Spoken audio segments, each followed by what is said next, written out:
بسم اللہ الرحمن الرحیم الحمدللہ رب العالمین۔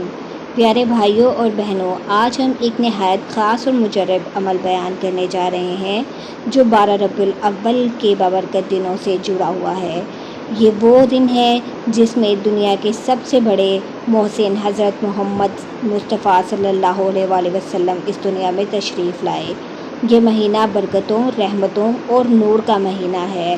بزرگان دین نے فرمایا کہ اس مہینے کا ہر لمحہ رحمتوں سے بھرا ہوا ہے، اور خاص طور پر جب اس مہینے کا چاند نظر آتا ہے تو آسمان سے اللہ کی خاص رحمتوں اور برکتوں کا نزول ہوتا ہے۔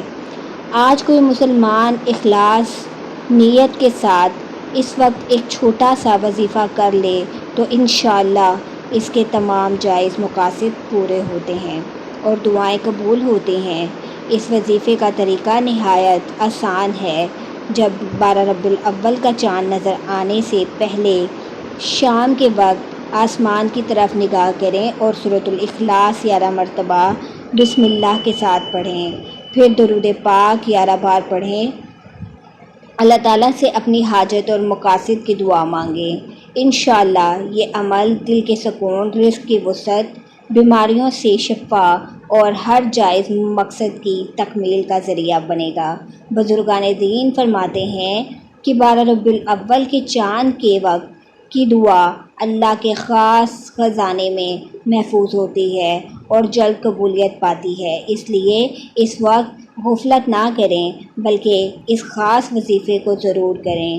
پیارے بھائیوں اور بہنوں، صدقہ و خیرات کو اپنی اس عمل کے ساتھ شامل کر لیں، چاہے ایک روٹی ہی کسی کو دے دیں یا ایک کھجور کسی غریب کو کھلا دیں، کیونکہ صدقہ دعا کی قبولیت کو قریب کر دیتا ہے۔ آپ صلی اللہ علیہ وآلہ وسلم نے فرمایا کہ صدقہ بلاؤں کو دور کرتا ہے اور اللہ تعالیٰ کی رحمت کو نازل کرتا ہے۔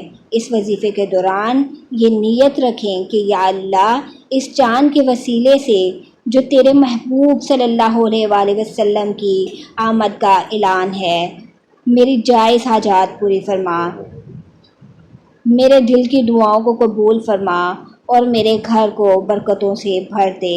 اللہ کے خاص فضل سے یہ عمل آپ کے لیے خیر و برکت کا ذریعہ ہوگا۔ یاد رکھیں کہ وظیفہ پڑھتے وقت یقین کامل اور دل میں اخلاص ہونا چاہیے، کیونکہ بغیر یقین کے کوئی عمل اثر نہیں کرتا۔ اس وقت دل میں یہ سوچیں کہ میں اللہ کے سامنے دست دعا بلند کر رہا ہوں اور وہی سب دعاؤں کو قبول کرنے والا ہے۔